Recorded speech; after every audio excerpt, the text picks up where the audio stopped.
हे तुलसी माँ, आपकी इस वीडियो को जो भी सच्चे दिल से लाइक करें, उसके घर में स्थायी रूप से निवास बना लेना, उसकी झोली खुशियों से भर देना।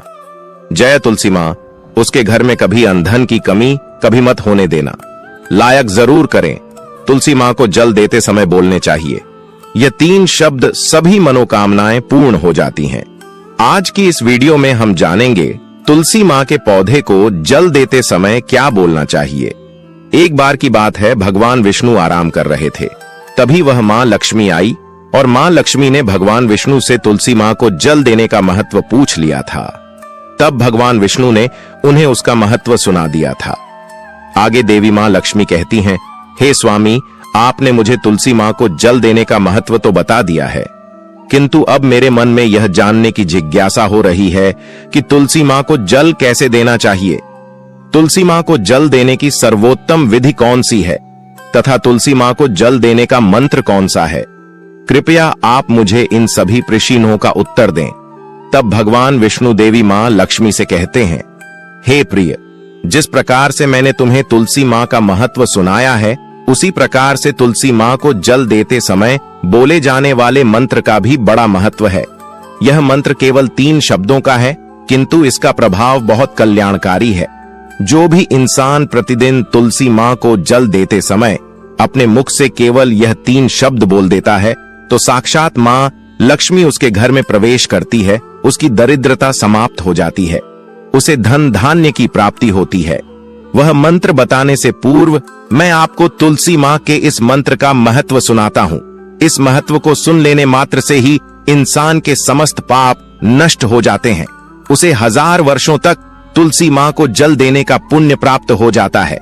इसीलिए देवी लक्ष्मी, आप इस कथा को ध्यान से पूरा जरूर सुने। देवी माँ लक्ष्मी कहती हैं, हे प्रभु, मैं इस कथा को पूरा अवश्य सुनूंगी। आप मुझे तुलसी माँ के मंत्र का महात्मा सुनाइए। भगवान विष्णु कहते हैं, हे देवी लक्ष्मी, दक्षिण में एक अत्यंत शोभायमान नगरी थी। उस नगरी में रमेश नाम का एक खोटी बुद्धि का ब्राह्मण रहता था। पापियों का तो वह शिरोमणि था। उसका जन्म एक ऐसे ब्राह्मण परिवार में हुआ था जो पाप कर्म करने वाले, शास्त्र ज्ञान से शून्य थे। वह जन्म से तो ब्राह्मण था, किंतु कर्म से वह अत्यंत दुराचारी था। वह न पूजा पाठ करता, न ध्यान करता, न जप, न हवन और न ही मेहमानों का सत्कार करता था। उसके द्वार पर आए मेहमानों को बिना दान किए ही क्रूरता पूर्वक भगा देता था। स्त्री लंपट होने के कारण वह सदैव ही पराई स्त्रियों में आसक्त रहता था। उसे मदिरापान करने की भी आदत थी। साथ ही वह मांस खाया करता था। वह दिन में खेत में काम करके पत्ते बेचकर जीविका चलाया करता था और रात में वेश्याओं का सेवन करता था। इस प्रकार से उस ब्राह्मण ने अनेक वर्षों तक जीवन व्यतीत किया। फिर एक दिन वह दुर्बुद्धि रमेश बेचने के लिए पत्ते इकट्ठा करने के लिए एक ऋषि की वाटिका में घूमने लगा और पत्ते तोड़ने लगा। तभी एक काल रूपधारी काले सर्प ने उस ब्राह्मण को काट लिया और उसी समय पर उसकी मृत्यु हो गई। उसके बाद 2 यम के दूत उसे लेने के लिए उस स्थान पर प्रकट हुए और उसे उठाकर यमलोक ले जाने लगे। मार्ग में वह यम दूतों के सामने बहुत विलाप करने लगा, हे दूतों, मुझे कहां ले जा रहे हो? मुझे छोड़ दो, मेरे प्राण बख्श दो। किंतु यमदूत उसे यह कहते हुए ले जाने लगे, अरे दुष्ट ब्राह्मण, तेरे पाप कर्मों के कारण तुझे सांप ने काट लिया है। अब यमदेव तुझे अवश्य घोर नरक में डाल देंगे। फिर यम के दूत उस ब्राह्मण को लेकर यमलोक पहुंचते हैं और यमदेव के सामने खड़े हो जाते हैं। चित्रगुप्त उस ब्राह्मण का लेखा जोखा निकालते हैं और यमदेव से कहते हैं, हे धर्मराज, इस ब्राह्मण ने बचपन से लेकर मृत्यु तक पाप ही पाप किया है। इसने कभी कोई पुण्य का काम नहीं किया है। फिर धर्मराज अपने दूतों से कहते हैं, हे दूतों, इस घोर पाप करने वाले ब्राह्मण को उठाकर ले जाओ और इसे नरक में डाल दो। फिर यम के दूत उस ब्राह्मण को ले जाते हैं और नरक की भयंकर अग्नि में धकेल देते हैं। अनेक वर्षों तक नरक में सजा भुगतने के बाद उस ब्राह्मण को दूसरे जन्म में एक बैल का शरीर मिलता है। बैल का जन्म पाकर वह बोझ उठाने का काम करने लगा। उसका मालिक उससे दिन रात काम करवाने लगा। फिर जब उस बैल की शक्ति कम हुई तो उसके मालिक ने उसे एक लंगड़े आदमी को बेच दिया। उस लंगड़े आदमी ने उस बैल को खुद का बोझ उठाने के लिए उपयोग किया। वह उसकी पीठ पर बैठकर घूमा करता था।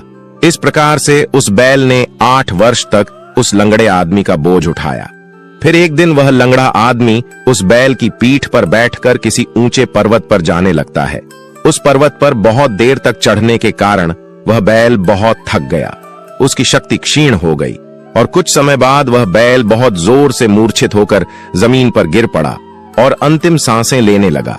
तभी वहां पर खड़े लोगों को उस बैल पर बड़ी दया आ गई और वे उसके मुख में पानी डालने लगे। फिर उन लोगों में एक पुण्यात्मा व्यक्ति था। उसने उस बैल का कल्याण करने के लिए अपना पुण्य उस बैल को दे दिया। उसे देखकर अन्य लोगों ने भी अपना अपना पुण्य याद करके कुछ पुण्य उस बैल को दे दिया ताकि उसे मुक्ति मिल सके। उसी भीड़ में एक वेश्या भी खड़ी हुई थी। सभी लोग अपना पुण्य उस बैल को दे रहे थे। यह देखकर उस वेश्या ने भी अपना पुण्य उस बैल को दे दिया। कुछ देर बाद उस बैल की मृत्यु हो जाती है। फिर उस स्थान पर यमदूत आते हैं और उस बैल के शरीर से उस ब्राह्मण की आत्मा को निकालकर यमलोक ले जाते हैं। यमलोक ले जाने पर उसे यमदेव के सामने खड़ा किया जाता है और फिर चित्रगुप्त उसका लेखा जोखा देखते हैं तो वे आश्चर्य में पड़ जाते हैं। उस वैश्या के द्वारा उस बैल को दिया हुआ पुण्य बहुत बड़ा होता है। उस पुण्य के प्रभाव से सभी जन्मों के पाप नष्ट हो जाते हैं। फिर यमदेव उस ब्राह्मण के सभी पाप क्षमा करते हैं और कहते हैं, हे ब्राह्मण, उस वैश्या ने तुझे अपना पुण्य देकर तुझ पर बड़ा उपकार किया है। केवल उसी के पुण्य के कारण तुम्हारे सब जन्मों के पाप नष्ट हो गए हैं और यमदेव उसे फिर से इंसान जन्म प्रदान करते हैं। इस बार वह पृथ्वी पर आकर एक उत्तम ब्राह्मण कुल में जन्म लेता है। उस महापुण्य के प्रभाव से उसे इस नए जन्म में अपने पूर्व जन्म की बातें याद आने लगती हैं। जब वह ब्राह्मण बड़ा हो जाता है तो उसे याद आता है कि पिछले जन्म में जब वह बैल था तब एक वैश्या ने उसे उसका पुण्य दे दिया था। इसीलिए उसके मन में उस वैश्या के बारे में जानने की इच्छा होती है और उस महापुण्य के बारे में जानने के लिए उस वैश्या का पता लगाकर उसे ढूंढते हुए उसके नगर में चला जाता है। वह वैश्या अब बूढ़ी हो चुकी थी। फिर जब उसे वह वैश्या मिल जाती है तो वह उसके सामने जाकर उसे बार बार प्रणाम करता है और उस वैश्या का धन्यवाद करने लगता है।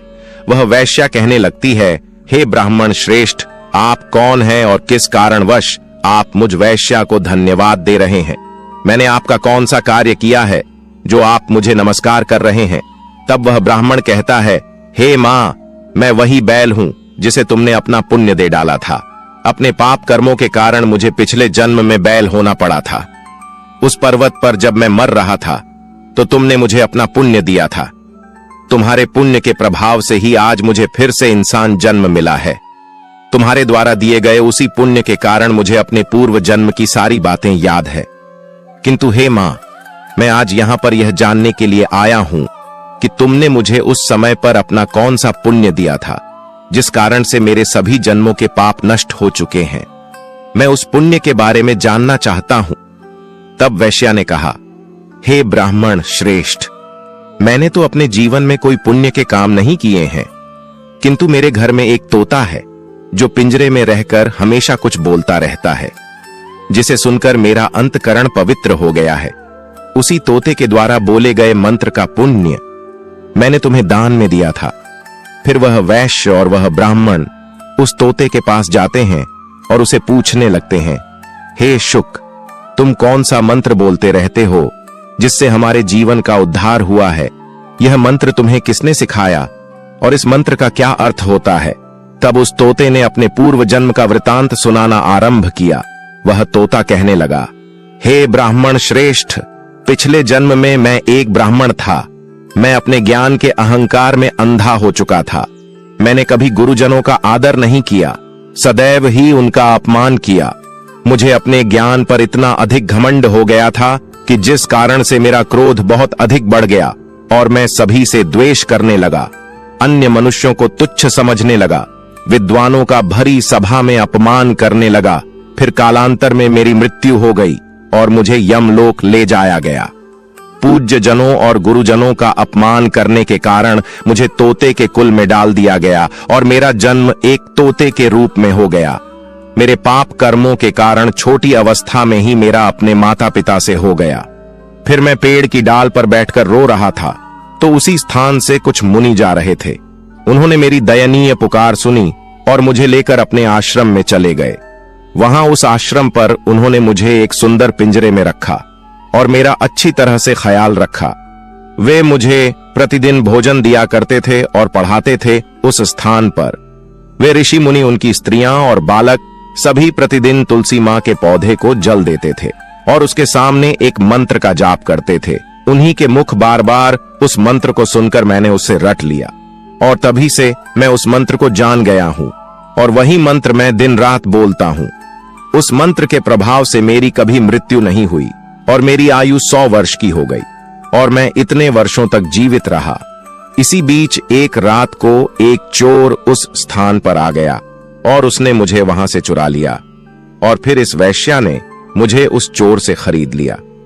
इस वैश्या के घर पर आने के बाद भी मैं उस मंत्र को बोलता रहता था, जिसे सुनकर इस वैश्या का मन भी पवित्र हो गया और ने वैश्या का काम छोड़कर भगवान विष्णु की भक्ति करने लगी।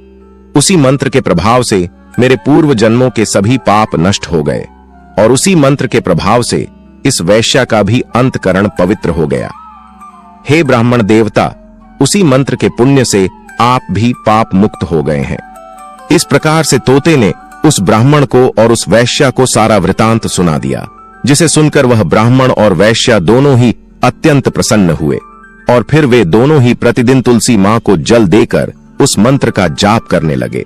फिर वह वैश्या और वह ब्राह्मण तीनों उस मंत्र के प्रभाव से दिव्य विमानों में बैठकर विष्णु लोक को चले गए। भगवान विष्णु कहते हैं, हे देवी मां लक्ष्मी, देखा आपने, केवल तुलसी मां के इस मंत्र के प्रभाव से उस तोते के, उस वैश्या के और उस ब्राह्मण के सभी पाप नष्ट हो गए हैं। इसीलिए प्रत्येक इंसान को रोज तुलसी मां को जल देते समय इस एक मंत्र का उच्चारण अवश्य करना चाहिए। हे देवी, वह मंत्र इस प्रकार है, इसे तुम ध्यान से सुनो। ओम वृंदावने स्वाहा, ओम वृंदावन स्वाहा। भगवान विष्णु कहते हैं कि जो भी स्त्री प्रतिदिन तुलसी मां के समक्ष इस मंत्र का उच्चारण करेगी वह सौभाग्यशाली बनेगी। जो भी पुरुष तुलसी मां के सामने इस मंत्र का उच्चारण करेगा उसे अक्षय धन की प्राप्ति होगी। जिस घर के सामने प्रतिदिन तुलसी मां की पूजा की जाएगी उस घर में साक्षात लक्ष्मी का वास होगा। तुलसी मां का यह मंत्र राज कल्पतरु है। यह समस्त फलों को प्रदान करने वाला है। अतः जो भी तुलसी मां के सामने इस मंत्र का उच्चारण करेगा उसे संपूर्ण सिद्धियां प्राप्त होंगी। स्त्रियों को सदैव ही स्नान करके अपने बाल बांधकर मांग में सिंदूर भरकर प्रतिदिन तुलसी मां को जल देना चाहिए और इस मंत्र का उच्चारण करना चाहिए। रोज तुलसी मां के पौधे की परिक्रमा करनी चाहिए, इससे सभी दोष नष्ट हो जाते हैं। प्रतिदिन शाम के समय तुलसी मां के पास दीपक जलाना चाहिए और तुलसी मां के पास बैठकर भगवान विष्णु की आराधना करनी चाहिए। तुलसी मां के पास दीपक जलाने से इंसान को धन धान्य की प्राप्ति होती है। हजारों अमृत के घड़ों से नहलाने पर भी श्री हरि को उतनी तृप्ति नहीं होती जितनी वे मनुष्यों के द्वारा तुलसी मां का एक पत्ता चढ़ाने से प्राप्त करते हैं। 10,000 गाय के दान से मानव जो फल प्राप्त करता है वही फल तुलसी मां पत्र के दान से पा लेता है। जो मृत्यु के समय अपने मुख में तुलसी मां पत्र का जल पा जाता है वह संपूर्ण पापों से मुक्त होकर भगवान विष्णु के धाम जाता है। भगवान विष्णु कहते हैं, पूर्णिमा, अमावस्या, द्वादशी और सूर्य संक्रांति के दिन मध्याह्न काल रात्रि और अशौच के समय तेल लगाकर बिना स्नान किए अथवा बिना हाथ पैर धोए रात्रि के वस्त्र पहनकर तुलसी मां के पत्र तोड़ता है वह महापाप होता है। श्राद्ध, व्रत, दान, प्रतिष्ठा तथा देव पूजा के लिए तोड़े हुए तुलसी मां पत्र बासी होने पर भी 3 रात्रि तक पवित्र ही रहते हैं। तुलसी मां का एक एक पत्ता ना तोड़कर पत्तियों के साथ अग्रभाग को तोड़ना चाहिए। तुलसी मां की मंजरी सब फूलों से बढ़कर मानी जाती है। मंजरी तोड़ते समय उसमें पत्तियों का रहना भी आवश्यक माना गया है। पूज्य भाव से पौधे को हिलाए बिना तुलसी मां के अग्रभाग को तोड़ना चाहिए। इससे पूजा का फल लागुना बढ़ जाता है। तुलसी मां के पत्तों को कभी नाखून से नहीं तोड़ना चाहिए, इससे पाप लगता है। रात्रि में तुलसी मां के पौधे को स्पर्श न करें अथवा उसके पत्ते न तोड़ें, ऐसा करना अशुभ माना गया है। रात्रि में तुलसी मां का पौधा निद्रा अवस्था में होता है। ऐसे में पत्ते तोड़ने पर पाप ही लगता है। गुरुवार के दिन तुलसी मां के पौधे में थोड़ा सा कच्चा दूध अर्पित करें।